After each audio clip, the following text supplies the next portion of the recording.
नमस्ते। आप सबके समक्ष मैं फिर उपस्थित हुई हूँ। जैसा कि आप सभी जानते हैं कि अब दीपावली आने ही वाली है, तो दीपावली के इस पावन पर्व पे मैं आप सभी के साथ मेरे पर्सनल एक्सपीरियंस के द्वारा जो मैं अनुभव की हूँ वह सब आपसे शेयर करना चाहती हूँ और माँ परा अम्बा के श्री सूक्त के बारे में चर्चा करना चाहती हूँ। तो चलिए, उम्मीद करती हूँ कि आप सभी इससे लाभान्वित होंगे और आप सभी को मेरा ये वीडियो पसंद आएगा। अगर पसंद आया तो इसे लाइक, सब्सक्राइब और शेयर करना ना भूलें। तो जय माता दी। अभी हम चलते हैं। जैसा कि आप सभी ने सुना होगा श्री सूक्त के बारे में, और मैं यहाँ आप सभी से त्रिपुरा रहस्य के महात्म खंड में वर्णन किया गया श्री सूक्त के बारे में चर्चा करने जा रही हूँ। यहाँ अगस्त मुनि जी के मन में प्रश्न उठता है और वह हयग्रीव जी से पूछते हैं। हयग्रीव जी भगवान विष्णु के अवतार हैं। अगस्त मुनि के मन में परा देवी की वैभव को सुनने की इच्छा हुई। उन्होंने अत्यंत उत्सुक हो पूछा कि हे दया सिंधु हयग्रीव महर्षि, वह देवी का पुर कैसा है और किस तरह का है जिसमें वह परा निवास करती है? उनका क्या नाम है, क्या बनावट है? और आपने कहा कि इंद्र प्रमुख देवतागण ने श्री सूक्त के विधान से आराधना की, जिससे निश्चय ही त्रिपुरा अम्बा प्रसन्न हुई। सो उस सूक्त की क्या विधान है?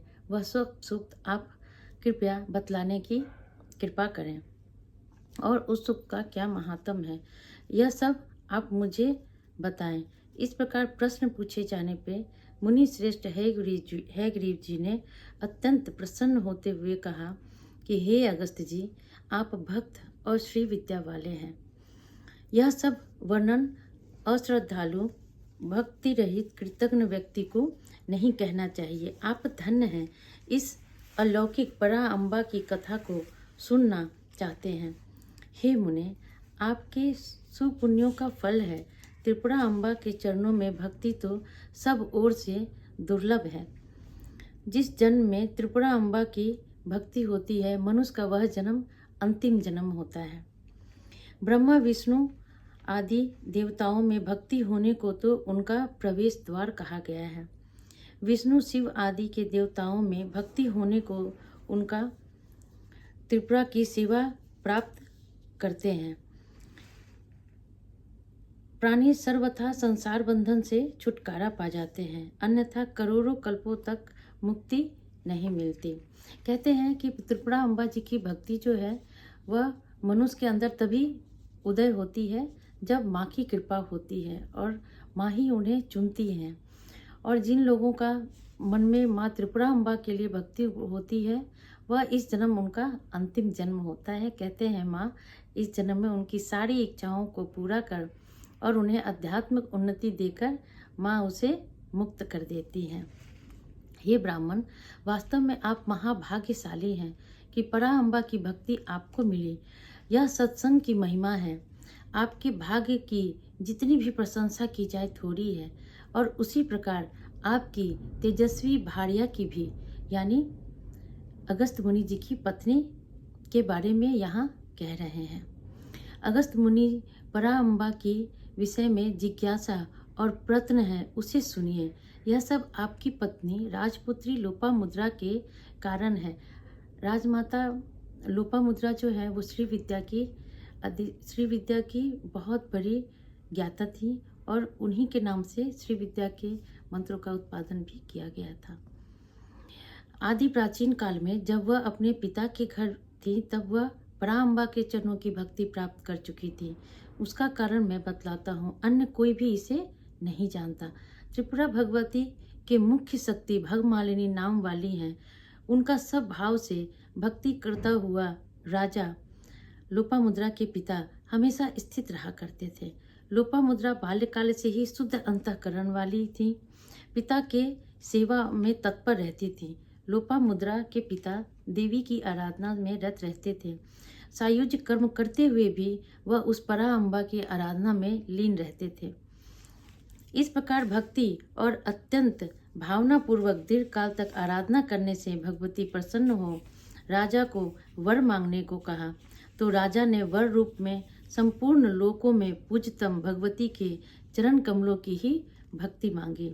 माँ बहुत प्रसन्न होकर त्रिपुरा संबंधी सद्विद्या का उपदेश लोपामुद्रा को दिया। श्री विद्या को लक्षित कर वाणी रूपी समुद्र से उस सद्विद्या का पराअंबा की कृपा से उनको प्राप्त हुआ। उस मंत्र और यंत्र के दर्शन को प्राप्त कर उसी के नाम से वह विद्या प्रकट हुई। उसी सती पत्नी लोपामुद्रा के सत्संग के प्रभाव से आपके अंदर भक्ति उत्पन्न हुआ। इस प्रकार अगस्त जी अपनी धर्मपत्नी को श्री विद्या की प्राप्ति की कथा सुन भक्तिमती लोपामुद्रा की प्रशंसा करते हैं। हयग्रीव जी अगस्त जी पर प्रसन्न होकर बोले, हे अगस्त, मन का संयम कर सुन। तुझे श्री सूक्त का परम पवित्र विधान जो तूने पूछा है सो बताता हूँ। इसे अभक्त को और दूसरे देव का आराधना करने वाले हो उसे नहीं देना चाहिए। साक्षात श्री विद्या के समान ही यह अत्यंत गोपनीय है। यह श्री सूक्त 16 ऋचाओं वाला है। 21 अरबों तक माता महालक्ष्मी ने माँ पराअंबा की आराधना की और उनकी आराधना करने पर त्रिपुरा ने प्रसन्न होकर लक्ष्मी से वर मांगने को कहा। तब माँ लक्ष्मी ने उनकी प्रसन्नता देखकर माँ त्रिपुरांबा से कहा कि हे माँ, अगर आप मुझ पर प्रसन्न हैं तो मुझे आप सायुज्य और एक ही भाव की प्राप्ति का वर दीजिए। यहाँ माता महालक्ष्मी पराअंबा से कहती हैं कि वे माता के साथ एकत्व को प्राप्त करना चाहती हैं, उन्हें संसार में कुछ भी नहीं चाहिए। तो पराअंबा भगवती माँ लक्ष्मी से कहती हैं कि हे लक्ष्मी, तेरे बिना आपके विष्णु सृष्टि पालन करने में असमर्थ हैं। आपको सायुज्य का वर नहीं मांगना चाहिए। आपके नाम से इसे मैं श्री विद्या नाम की संज्ञा देती हूँ। इस मंत्र से प्रसन्न हो मैं अपने स्वरूप को धारण करती हूँ, उसे बताती हूँ, तू ध्यान पूर्वक सुन।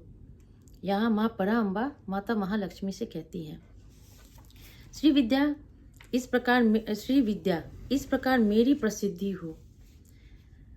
श्रीपुर मेरा नगर हो, श्री चक्र मेरा चक्र और श्री यंत्र का पूजा विधान मेरा पूजा विधान हो और श्री सूक्त मेरी श्री षोडशी विद्या के नाम से अभिहित है।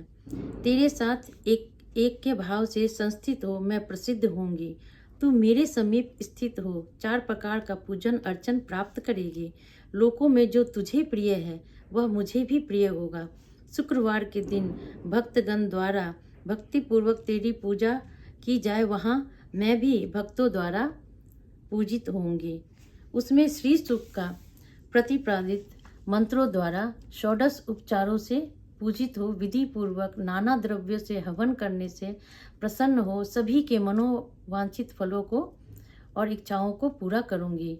जल, दूध, दही, घृत, पंचामृत एवं फलों के रसों से मेरा महाअभिषेक होने पर मैं सभी की मनोकामनाओं को पूरा करूंगी। सभी भक्त श्री विद्या यंत्र में या मूर्ति में मेरा नित्य पूजा में अन्य स्थान में 16 ऋचाओं वाली लक्ष्मी सूक्त से देवी को स्नान कराते समय पढ़े। एक बार भी पाठ करने से लक्ष्मी सदा उसके घर में निवास करती हैं। तेरे सूक्त की आवृत्ति सदा किया करेंगे, उसका किया हुआ संपूर्ण अनुष्ठान पूर्ण होगा। यह श्री विद्या मंत्र भी तेरे मेरे समायोग से है। यह मेरा अत्यंत प्रिय और साक्षात ही श्री विद्या रूपा है। तेरा जो लक्ष्मी बीज है वह सब प्रकार से सब ओर से सुंदर है, इसी कारण यह महाषोडशी कही गई है। यहाँ जिस मंत्र के बारे में चर्चा की गई है, जो लोग श्री विद्या के साधक हैं उन्हें तो ये पता है, और जो नहीं है उन्हें पराअंबा बहुत जल्द ही पराअंबा की कृपा प्राप्त होगी और वो ये समझ पाएंगे। पूजा के उपचारों में श्री सूक्त में पढ़े गए मंत्रों का पाठ करने से तो वह पूजा महापूजा कही गई है। मैं उस पूजा करने वाले पर अति प्रसन्न होंगी। श्री सूक्त में अर्थ रूप वाली मैं गुप्त हूँ, मेरा बीज भी छुपाया हुआ है। मुझे तेरे श्री सूक्त से अधिक प्रिय कुछ भी नहीं। हम दोनों में कोई भेद नहीं होगा। जो तेरे और मेरे बीच भेद देखेगा उसे विपत्तियों का सामना करना पड़ेगा। इस प्रकार भगवती त्रिपुरा लक्ष्मी देवी को वरदान देकर अदृश्य हो गई। इस प्रकार हयग्रीव जी ने श्री सूक्त की महिमा अगस्त मुनि जी को सुनाया। श्री सूक्त का पाठ आप दीपावली में कर सकते हैं। इसका पाठ करने और सुनने से दुर्भाग्य भी सौभाग्य में बदल जाता है। जिन लोगों का व्यापार है उनके व्यापार में वृद्धि होती है और जो लोग नौकरी पेशा वाले हैं उनकी पदोन्नति होती है। प्रत्येक महीने के अमावस्या और पूर्णिमा को 11 बार सुनने से पढ़ने से आपकी मनोकामना पूर्ण होती है। श्री सूक्त के पाठ से माँ लक्ष्मी धन वैभव सौभाग्य प्रदान करती है। इसे शुक्रवार को पाठ करना चाहिए और इससे हमारा शुक्र ग्रह भी मजबूत होता है, जिससे हमारे जीवन में न सिर्फ वैभव बल्कि हमें आध्यात्मिक उन्नति भी प्राप्त होती है।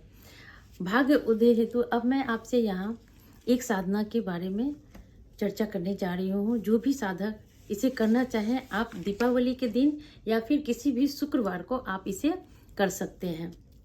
उम्मीद करती हूँ आप लोग इसे करके अपने जीवन में लाभान्वित होंगे। तो चलिए यहाँ मैं साधना की विधि बताती हूँ, आप चाहें तो इसे लिख लें। भाग्य उदय हेतु महालक्ष्मी साधना करने के लिए 3 महीने सरल साधना है। 3 महीने का यह सरल साधना है। यह साधना किसी भी ब्रह्म मुहूर्त पे आप सुबह में उठकर नित्य नैमित कर्म करके फिर आप अपने कुल देवता की पूजा करके और फिर एक माला या फिर थोड़ी देर भगवान सूर्य की आराधना करें। इसमें ओम ह्रीम सूर्याय नमः का जप कर सकते हैं। अगर आप एक माला कर लेते हैं तो यह बहुत ही अति उत्तम है और यह शीघ्र फलदायी भी होगा। श्री सूक्त का फिर इसके बाद श्री सूक्त का पाठ करें और महालक्ष्मी जी की कुमकुम से अभिषेक करें या फिर सफ़ेद चंदन से अभिषेक कर सकते हैं। फिर श्री सूक्त का 15 बार पाठ करें। इस प्रकार 3 मास उपासना करें। 3 महीने बाद आप एक पाठ कर सकते हैं। और विशेष पर्वों पर सहस्त्र नामावली से शाम के समय कुमकुम अर्चन करें। इस अनुष्ठान को करते समय ही अद्भुत परिणाम दिखाई देते हैं और अनुष्ठान पूरा होने पे नित्य भाग्य का उदय होता है। आप चाहें तो श्री सूक्त का पाठ संपुट लगा के भी कर सकते हैं या फिर सिर्फ 16 ऋचाओं की आवृत्ति ही आप कर सकते हैं। 16 ऋचाओं की आवृत्ति अगर आप दिवाली के दिन संध्या काल में या सिंह स्थिर लग्न में भी आप कर सकते हैं, सिंह लग्न में भी कर सकते हैं। इसकी 11 आवृत्ति परम आवश्यक है। अगर आप दीपावली के दिन 11 आवृत्ति करते हैं तो माँ पराअंबा की अद्भुत कृपा आपको प्राप्त होगी। आप चाहें तो इसमें संपुट भी लगा सकते हैं। बहुत जन अपनी अपनी कामना के अनुसार संपुट लगाते हैं। तो यहाँ मैं एक बहुत ही आसान सा संपुट आप लोगों से चर्चा करती हूँ। जो लोग व्यापारी वर्ग हैं वो भी करें और जो लोग नौकरी पेशा हैं वर्ग हैं वो लोग भी करें। सभी को माँ पराअंबा की कृपा प्राप्त होगी। पर अगर संभव हो तो दिवाली में इसकी 11 आवृत्ति अवश्य करें। जैसे मैं एक आप लोगों से उदाहरण में समझाना चाहती हूँ। महालक्ष्मी का एक बीज मंत्र है जिसे हम पाठ करेंगे। ओम श्रीम ह्रीम श्रीम कमले कमलालय प्रसिद्ध प्रसिद्ध श्रीम ह्रीम श्रीम ओम महालक्ष्मी नमः। ओम दुर्गे स्मिता हरसिवितिम से जंतो स्वस्थे स्मिता मतिमतिम शुभाम ददासी। ओम हिरण्यवर्णाम हिरण्यम सुवर्ण रजतस्त्रजाम चंद्राम हिरण्मयम लक्ष्मीम जात वेदो माँ आवहा। इस ऋचा के बाद हम वापस इसे संपुटित करेंगे। दारिद्र दुख भय हारिणी कातोदन्याय सर्वोपकार करनाय सदार्थ चित्ता। ओम श्रीम ह्रीम श्रीम कमले कमलालय प्रसिद्ध प्रसिद्ध श्रीम ह्रीम श्रीम ओम महालक्ष्मी नमः। इस प्रकार से आप 16 ऋचाओं की संपुट के साथ कर सकते हैं। जिन्हें संपुट के साथ करने में प्रॉब्लम होगी वो सिर्फ सिंपल 16 ऋचाओं की पाठ कर सकते हैं। पाठ करने के बाद आप चाहें तो 16 ऋचाओं से घी से या फिर कमल गट्टे से आप हवन भी कर सकते हैं। इसका हवन भी बहुत ही फलदायी है और उम्मीद करती हूँ आप लोगों को इससे इससे अच्छी लाभ करेंगे, लाभ उठाएंगे इस अवसर का, क्योंकि यह दीपावली की रात्रि बहुत ही महत्वपूर्ण रात्रि है। आप सभी साधकों के लिए, जो लोग साधक हैं, जो लोग श्री विद्या के साधक हैं, उन लोगों के लिए ये रात्रि अमृत के समान फलित होने वाली है। और यह मेरी खुद की अनुभव में किया हुआ यह प्रयोग है। मैं खुद भी बहुत इसका प्रयोग कर चुकी हूँ कई बार अपने जीवन काल में, और अपने मित्रों को भी दे चुकी हूँ, और उन लोगों के जीवन में भी बहुत उन्होंने लाभ उठाया है। तो इस दिवाली के अवसर को आप लोग व्यर्थ न जाने दें, इसका पाठ अवश्य करें। श्री सूक्त के पाठ से माता महालक्ष्मी ना सिर्फ आप लोगों को धन और वैभव प्रदान कर देगी, बल्कि आपकी आध्यात्मिक उन्नति भी आपको दे और सांसारिक उन्नति भी दे। इसी उम्मीद के साथ आप सभी से मैं विदा लेती हूँ और प्रार्थना करती हूँ कि आप सभी अपने जीवन में माता पराअम्बा महाशक्ति की कृपा प्राप्त करें। आपको अच्छा लगे तो लाइक सब्सक्राइब करना ना भूलें। नमः शिवाय।